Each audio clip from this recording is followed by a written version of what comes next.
How's it going, guys? Welcome to my YouTube channel, and this is the next 3 months recap on my 3000 GT project car. What follows after this introduction is short videos that I stitched up and took throughout those 3 months of working on the car to show you everything that I have accomplished. And once that's done, then I will take you here around my super fancy top on the line paint booth. As you can see, the car just had the roof finished and painted, but watch the 3 months recap and then I'll see you guys in a minute.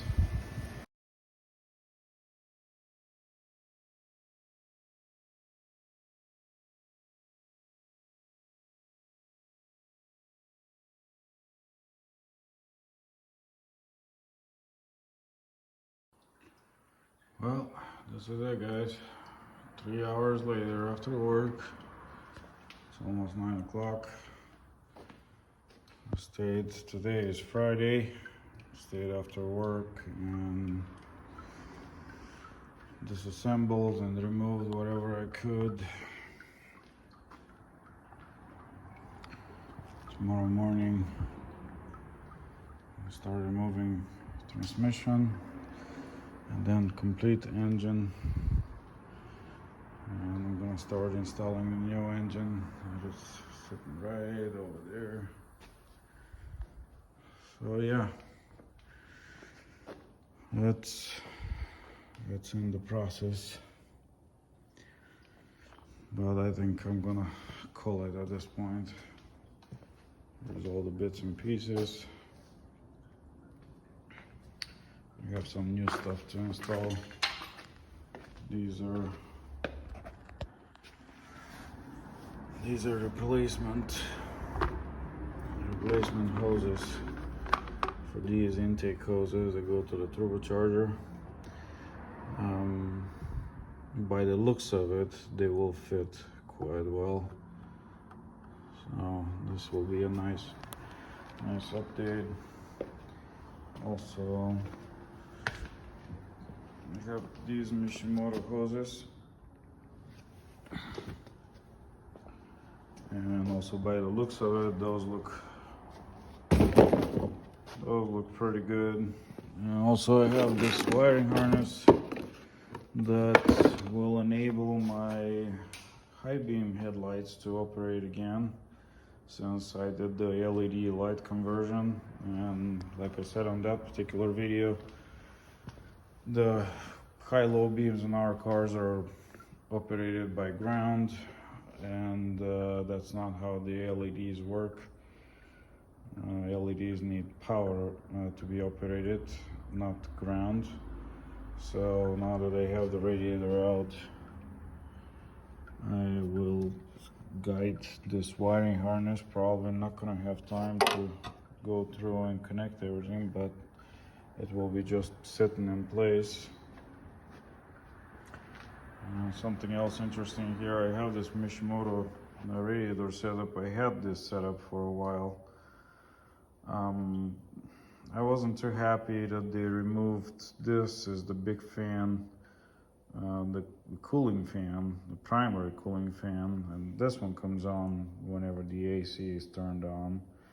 But the primary cooling fan on our cars is about 14 inches or so. It's quite large and moves quite a bit of air.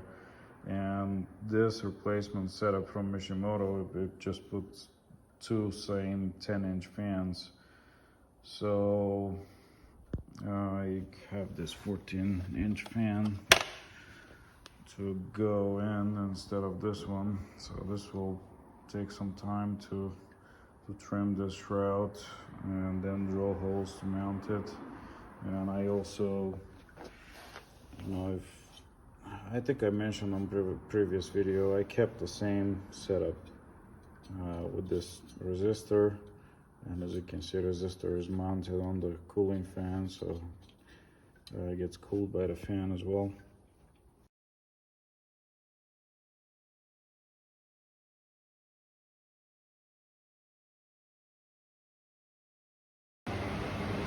And just like that, it's Saturday afternoon. The new engine and trans are already in. Here's the old engine.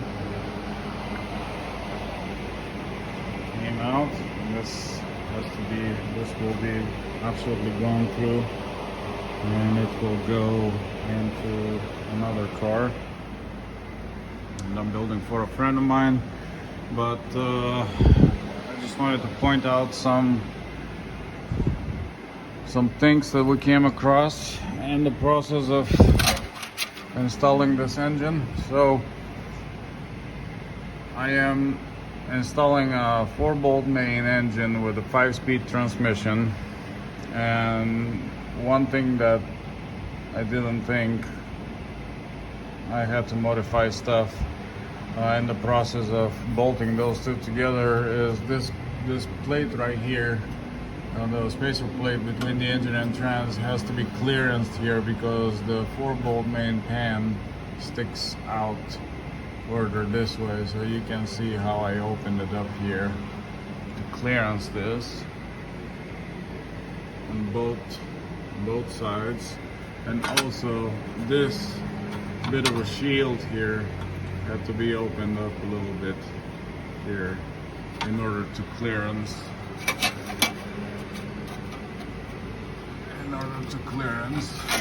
No time to paint. At some point I'll take this out and take care of the little surface rust it's got on it. Another thing to not forget, especially when this bracket has been removed with the engine out, there's no dowel pins or anything to locate this bracket where it's supposed to go. The only way you can, it's got quite a bit of movement. As you can see, this front one is loose. It's got quite a bit of movement to where you're gonna position that. And if you tighten up those two bolts, then you may end up not lining up here once you start installing the transmission. And these two bolts with the engine in the car are not accessible. So we briefly put the transmission, bolted it onto the engine without the flywheel or clutch or anything, so we don't have to fight that, and bolted this bracket together with the transmission and the block. And then I just, once it was tight here, I removed these two bolts. And now when we install the transmission and I try to start these, I just had to just pry a little bit this way, and both holes lined up, and I could install the bracket. The front bracket has pretty good access to the top bolts, so this one is not crucial, but the rear bracket, it is absolutely crucial step to make sure it's aligned properly and bolted on in the correct position on the block before you install the engine.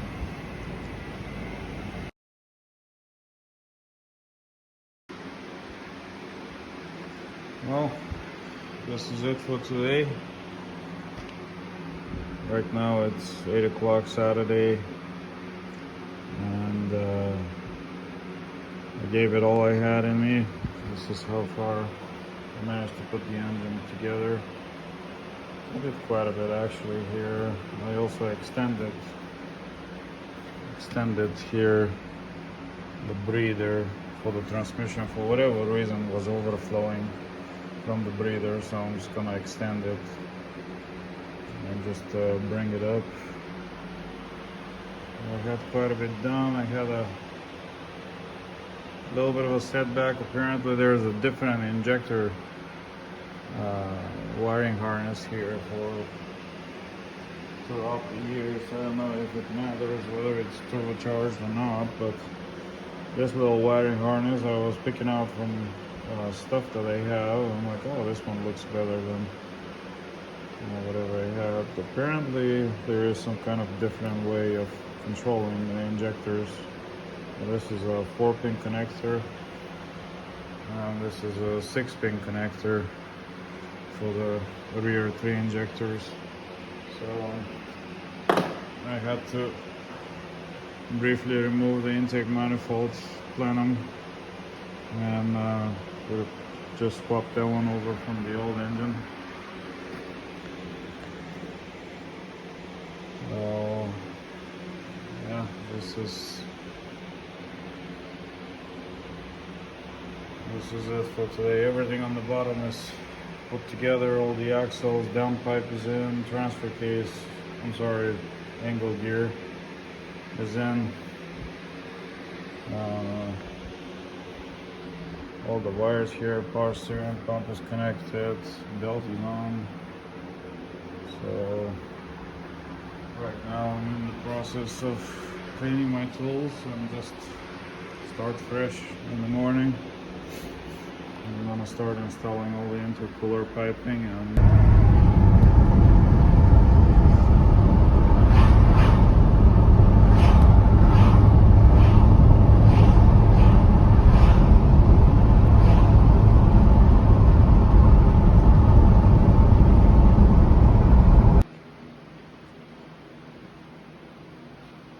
well, this is it, guys.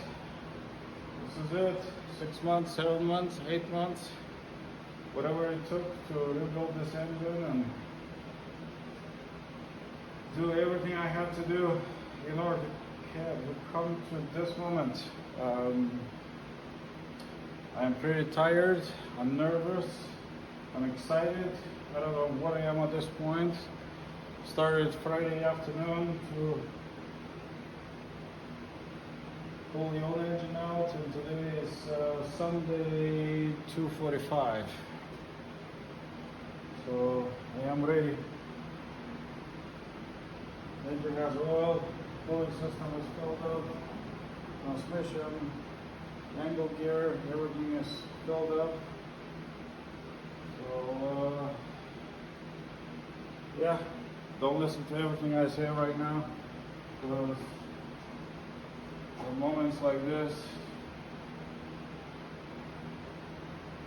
people usually don't know what they're talking. So, fingers crossed, let's see what happens.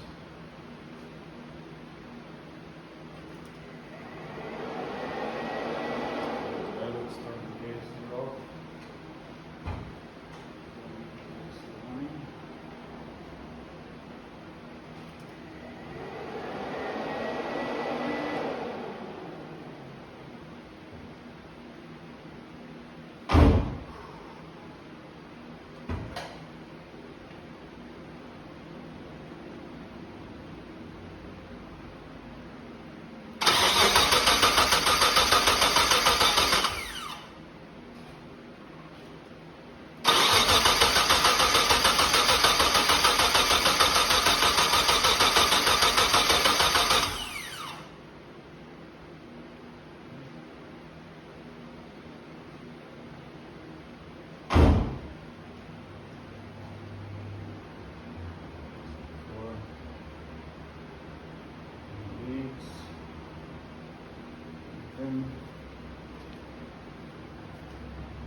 So I know I have spark.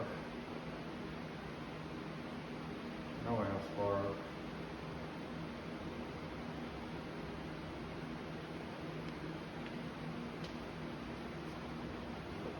Actually, wire cam position and crank position sensor here. Since I am converting to crank position and crank position sensors instead of having this bit back here.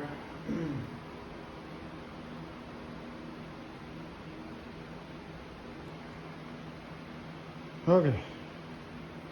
She's running on a few cylinders, not on all of them, but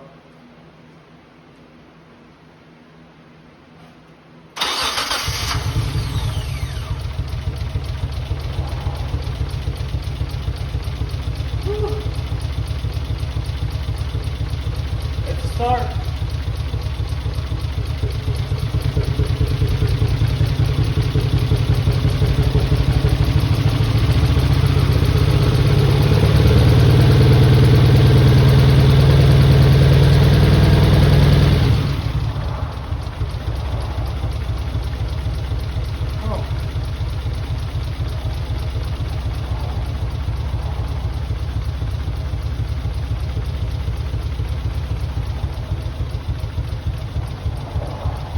These are old injector guys, and I try to clean them, but I feel like I have to remove the injectors from the old engine. Or I will try here a little bit more until see if they're gonna start going.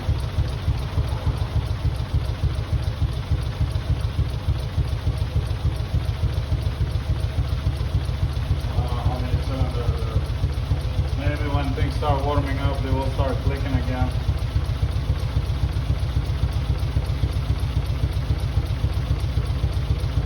Definitely injector problem.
Probably one cylinder misfiring right now, or maybe two.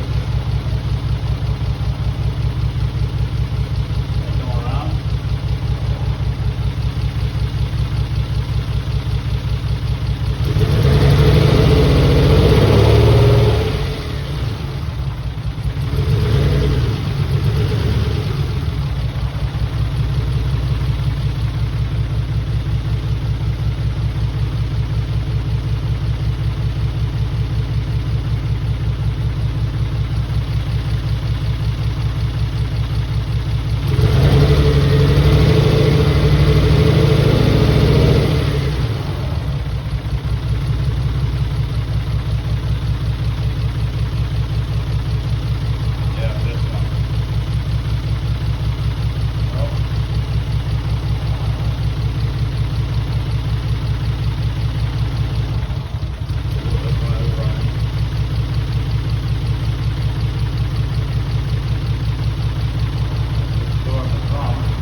To be continued.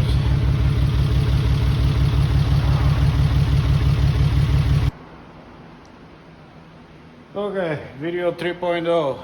Everything is running. I'm just gonna fire it up. So what happened is the injectors here are old injectors that have been sitting, and before I installed them, since I didn't want to remove the injectors from this engine that I got out of the car, because I'm gonna, use them for this engine. And here the injectors are temporary in place until the engine is kind of broken in. I'll drive it for a couple of months, 2-3 months, something like that. By then summer will be over, and I really need to focus on painting while I can, because once the rain comes in, then no more paint. So that will give me throughout the summer to break in this engine.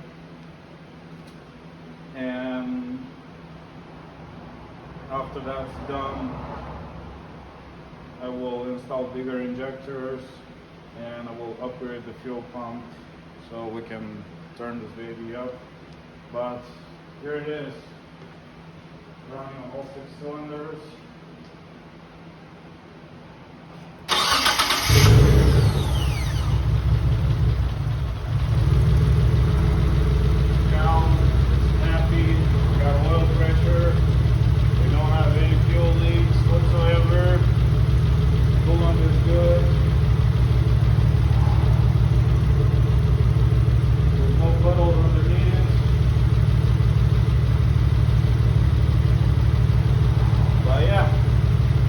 That's it. 3 times lucky.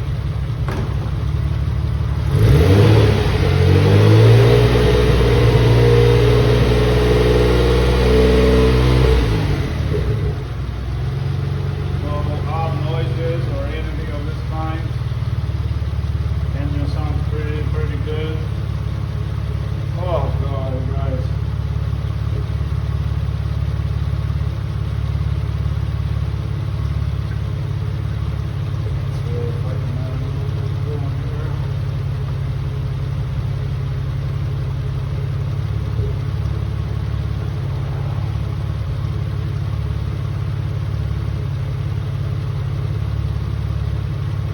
Questioning quite a few things at some point since I converted from this crankshaft and camshaft position sensor here on the first gen that is driven by the back of this intake camshaft on the back cylinder head. So I was just wondering if I did something wrong here, but no. Pretty much the injectors basically got stuck in a position and refused to start working again after sitting for a while. And I ran it a little bit. Despite it was misfiring, I just let it run. So the engine will warm up and just warm up the injectors with it. So this injector here was just whatever. It refused to fire up, and I unplugged it, and I have this spare wiring harness, and with a power probe I just gave it full 12 volts a few times, just click click click click click until it finally started working. And now this fresh fuel will wash off whatever was there gummed up, varnish, preventing the solenoid. The solenoid is working. It's just whatever is varnished, and they just made the injector stop. So yeah, that's it. That's it for this video. It's time to wrap it up, clean up. I'm gonna just give you guys a quick overview look. There was no time to modify this fan. It's already 3:30 on a Sunday, so I need to wrap it up, clean up, and I have to go home and rest because I gotta come back to work tomorrow. But yeah, success, guys. Give it a thumbs up. Don't forget.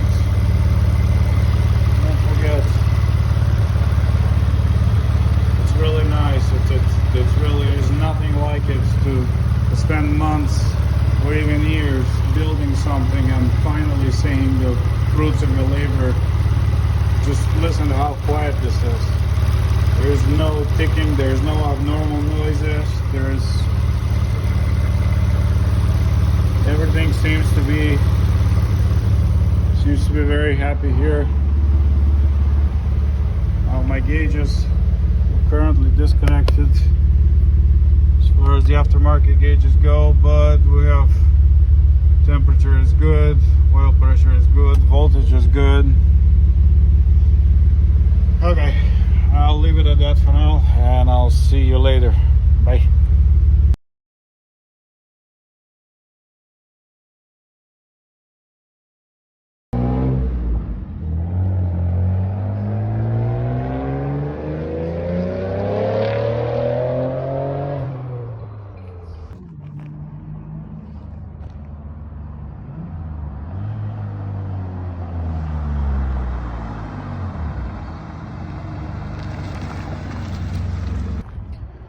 Here's a quick overview video.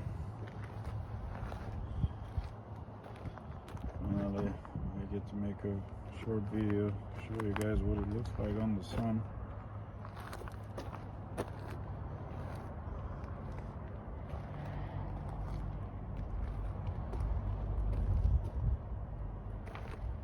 There's this leak here that still has to be fixed.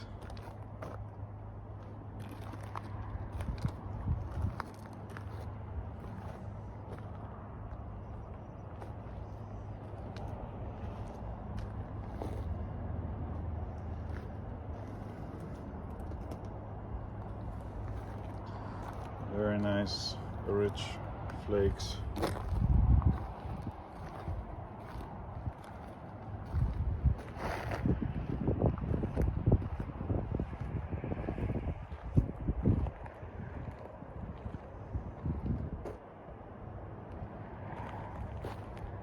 Okay, this is a short video to show you guys what dry spray looks like.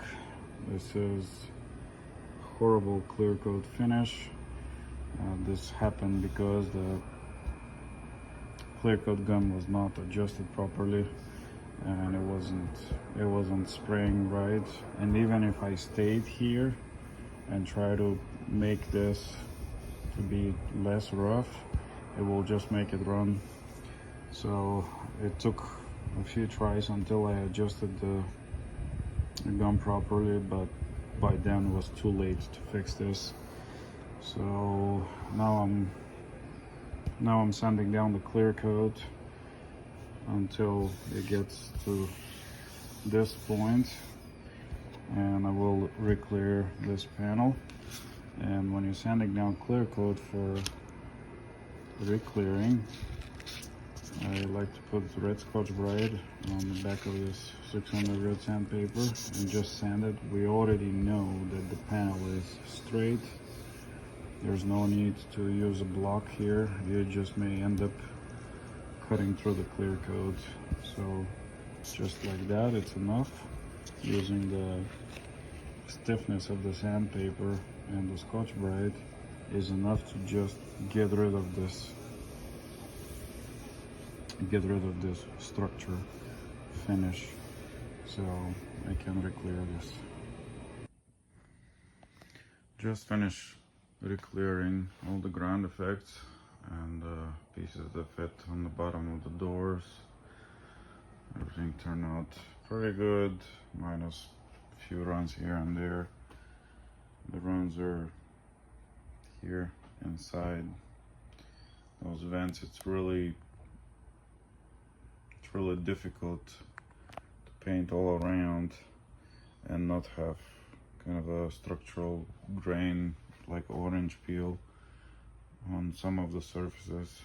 So went a little bit heavy there but it's okay. Most of the runs are in places like that. This place is further down, so I will be able to clean it up, but it's not here on the face of the detail. Everything here is fine. It has some runs here, but again, those places are not hardly visible, and of course I will clean the runs from these places. Just for me. So the only one place that I really lost it is here, this bit, but I lost it on the first pass, and then I dabbed the run,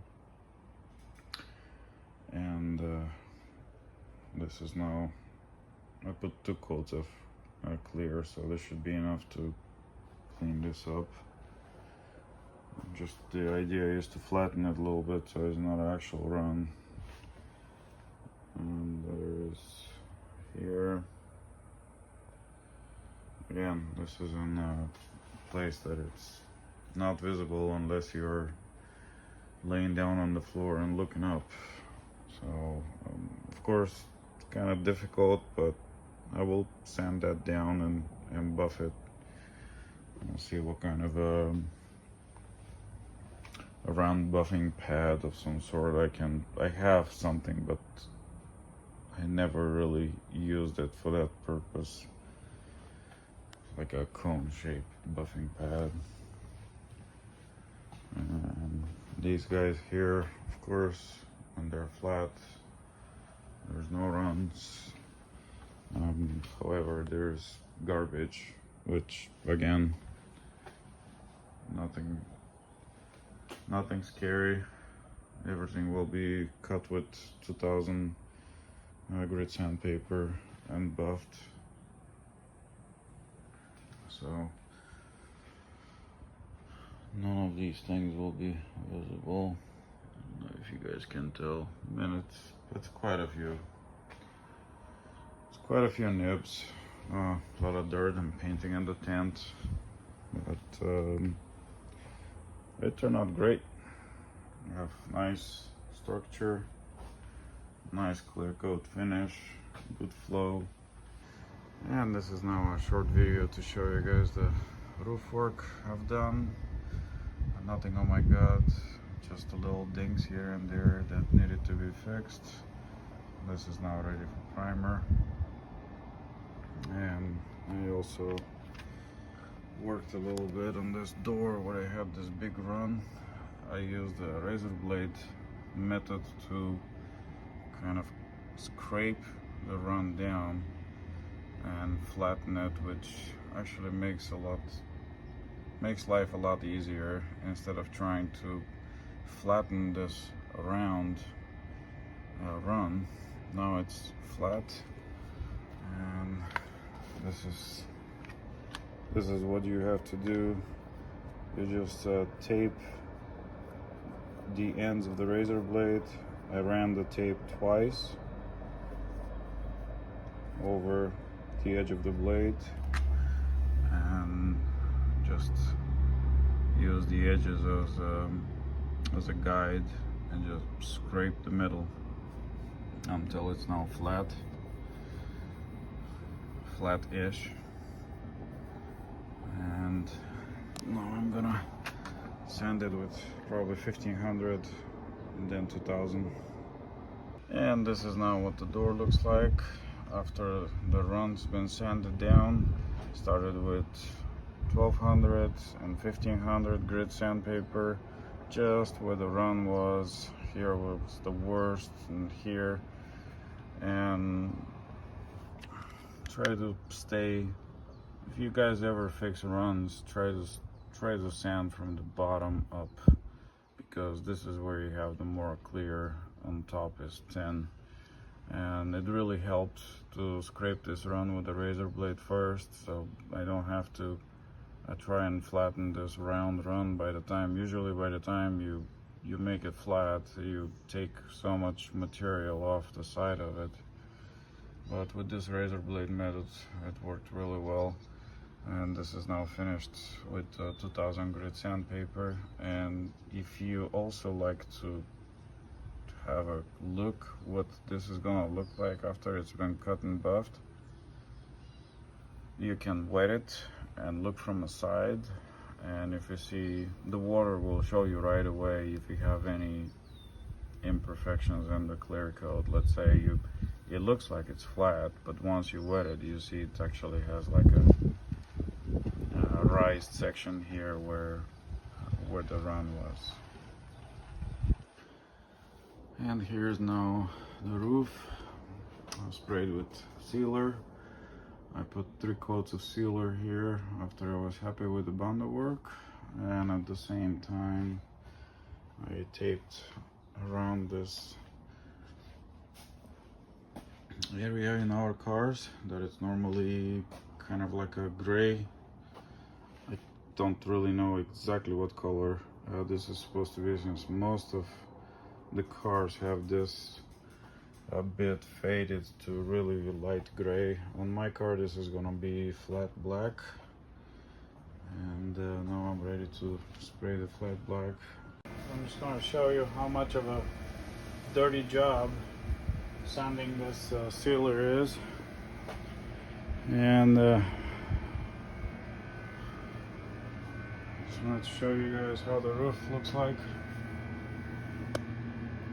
I sprayed 3 coats of sealer here and sanded it up to 600 grit sandpaper.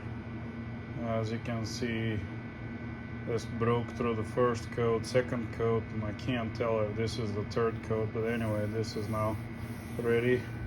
So I didn't know if I'm gonna have to spray sealer again, and I left it as it was wrapped, and of course most of the dirt and everything is gonna go on the plastic wrap now instead of getting all over the car.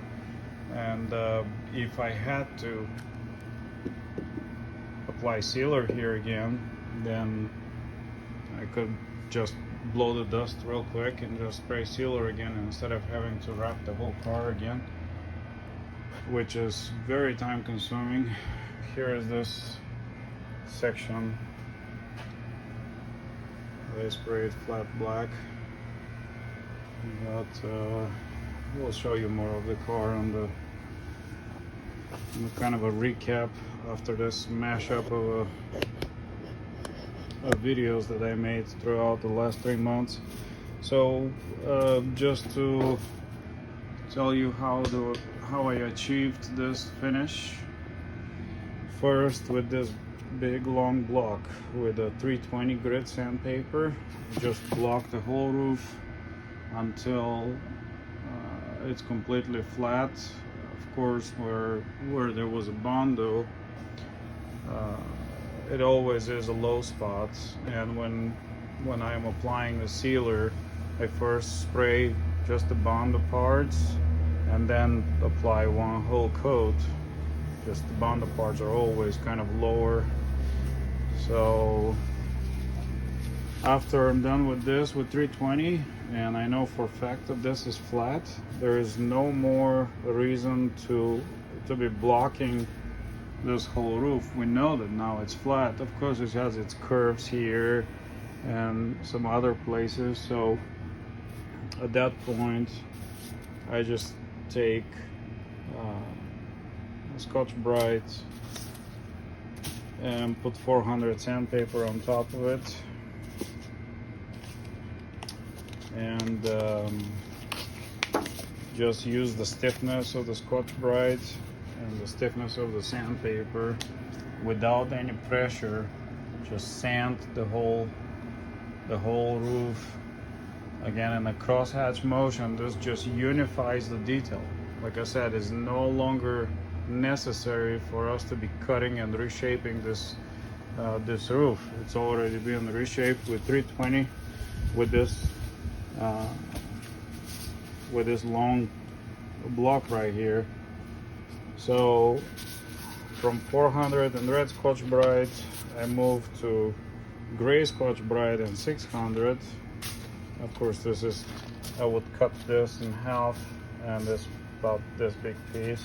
Again, without any pressure, we're just gliding this on top.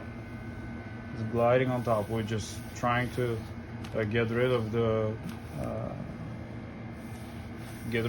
scratch marks from the 320 grit, 400 grit sandpaper, and get it finished with 600, because this will be painted in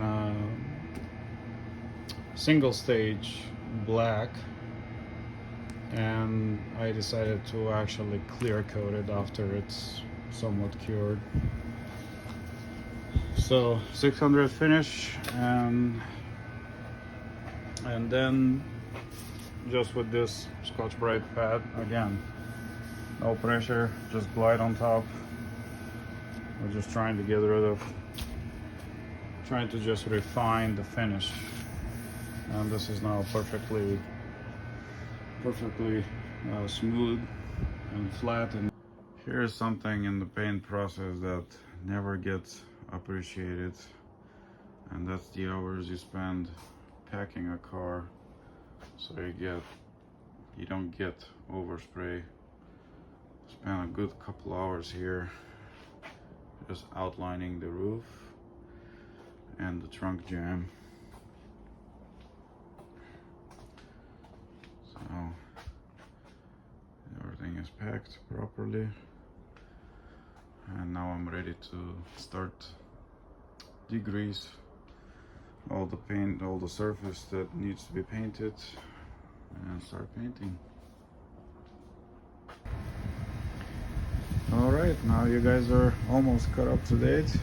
Let me take you around the car here in the paint booth, and I'll show you where this project stands today. Start with the paint. As you can see, the roof got painted together with the trunk jam, which is a big accomplishment for me. This was one of the main goals I was aiming for the summer, to actually finish painting this part of the car, because now I can install a new windshield. One thing is really bad when people paint cars, and when you don't remove the windshield, you have to mask here by the trim that sits here between the windshield and the roof, and almost always starts peeling back from here, and you can see what color the car was before. So now I can install the new windshield. I can also put the hatch back on. The inside of the hatch is also painted with this satin black finish. I had some problems in the process, but ultimately I managed to fix the satin black finish here with the clear coat. I just flooded where there was some dust and things that came out. I don't know if you guys can see, it's quite a bit. The finish of the clear coat is not bad, but there was a lot of garbage that came out. Anyway, this will all be sanded with 2000 grit sandpaper and buffed. I will recover the front of the car after I'm done with this video, so all the water and whatever clear coat dust comes out with the water is just gonna go on the plastic instead of getting all over the car. So I will not uncover the car before I'm done with this roof, cutting it and buffing it. So this was very big thing for me. Now I can focus on preparing the A-pillar and the sail panels here to paint them and install them on the car. If you're not familiar with these cars, before you install these decorative outside pieces, also with the side skirts, you cannot put anything of the interior inside the car. The interior pieces are hiding the securing nuts that hold these panels in place. So I was really aiming to do whatever I can so I can install my interior back inside the car instead of being spread in my basement all over the place. And I don't know if I even remember where everything goes. I'm sure it will get back to me, but that's all I think I want to say about the paint job. It turned out pretty good. I'm happy with it, and it will be mirror glass finish once I'm done polishing it. And you guys will see it on one of the next videos. The other thing I wanted to show you here is these really awesome wheels I acquired for the car. These are 17 by 10 on the rear and 17 by 9 in the front. These are 48 offset and the fronts are 45. And I wanted to run staggered wheels here on my car. So the rears are 275, 40, 17. And the fronts are 245, 45, 17. And they also clear the second gen calipers. No problem. But really happy that I acquired these wheels. These wheels are Volk Racing wheels. They're made in, I think these were made in 96, 97, 98 was the last year. So these somehow survived. They didn't get bent or scratched up too much throughout the year. So that was a big find. And I think it was some famous Japanese guy had similar, if not the same, wheels on his Toyota Supra. So I don't know what these are made for, but they fit perfect on the 3000 GT. They don't stick out past the fender. This is what it looks like. And I can't really show you the rear, but you can kind of tell it's not sticking out past the fender, unlike some wheels that are really wrong for our cars and people install them.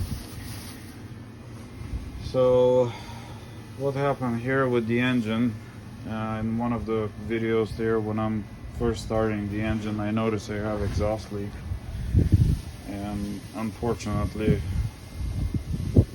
I have to remove this turbocharger out. I was debating whether to put this aftermarket header or just stick with the original stock header that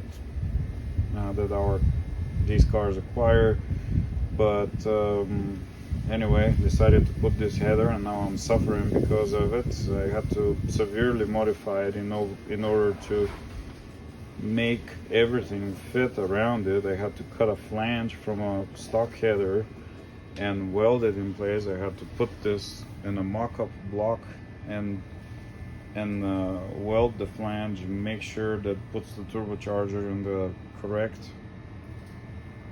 position.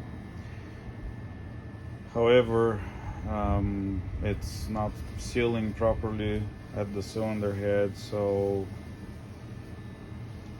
small price to pay, I guess, considering how deep I was into this thing.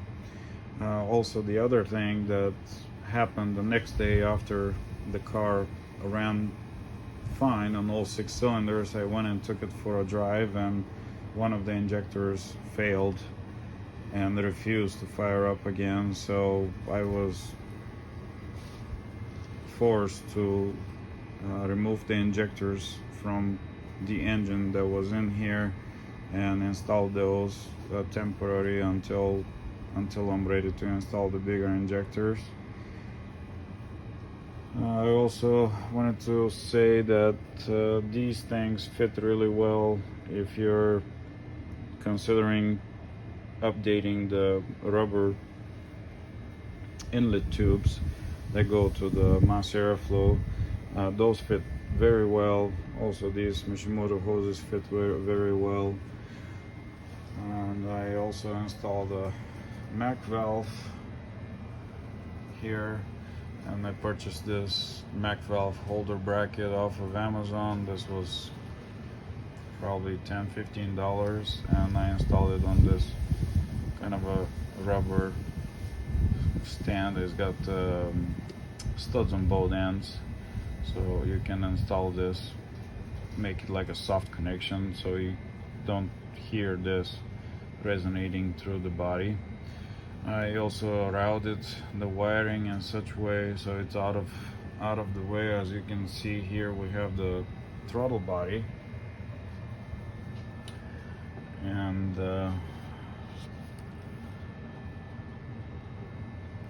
we want everything to be away from it, and if something fails, it's zip tied here. Let's say this breaks, it's zip tied here, so the zip ties will hold it to other things around should this fail, which I don't think it will. Also the wire I routed away.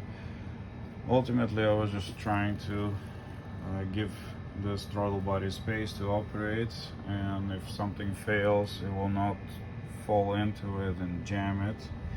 One thing I didn't know is this hose that comes out of here, that hose right there, this hose is a restrictor hose. Make sure you guys get rid of this hose and put a regular hose instead of what comes originally on the car. There is a restriction in there in the hose, and the car was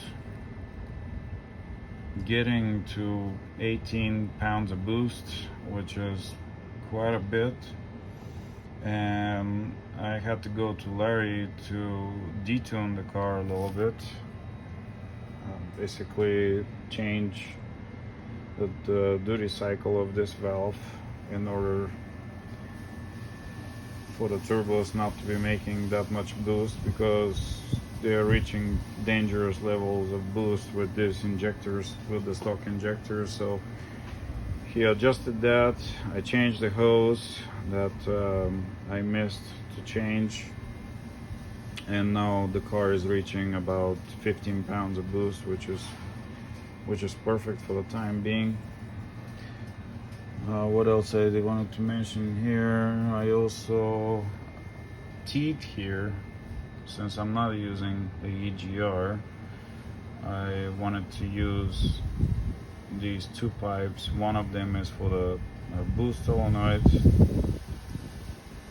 Sorry, no, hang on. I got confused here. Okay, anyway, I got this one for the boost pressure sensor, which I buried under here and zip tie it for the firewall under the wire. You can see a little bit from here. Just spend some time cleaning up everything and attaching things out of the way, away from the heat. You know, it's a sensor, it needs to be as far away as possible. Also, this sensor is recommended by AEM to be installed away from vibrations and just away from heat as possible.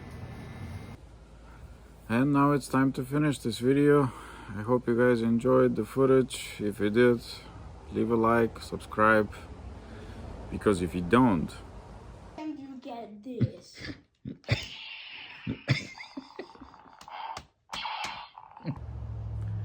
thank you guys for watching, and I will see you on the next video.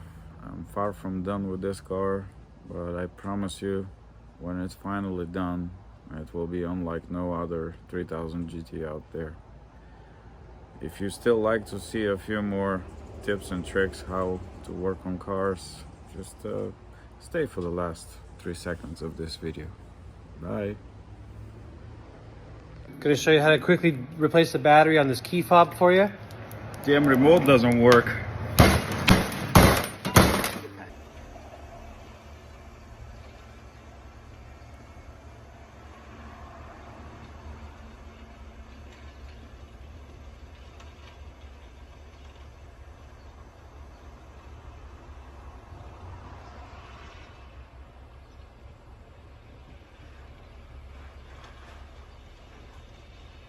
working in between the hours of working. Another 3 months passed by. Another 3 months. Not it's been. Not it's been.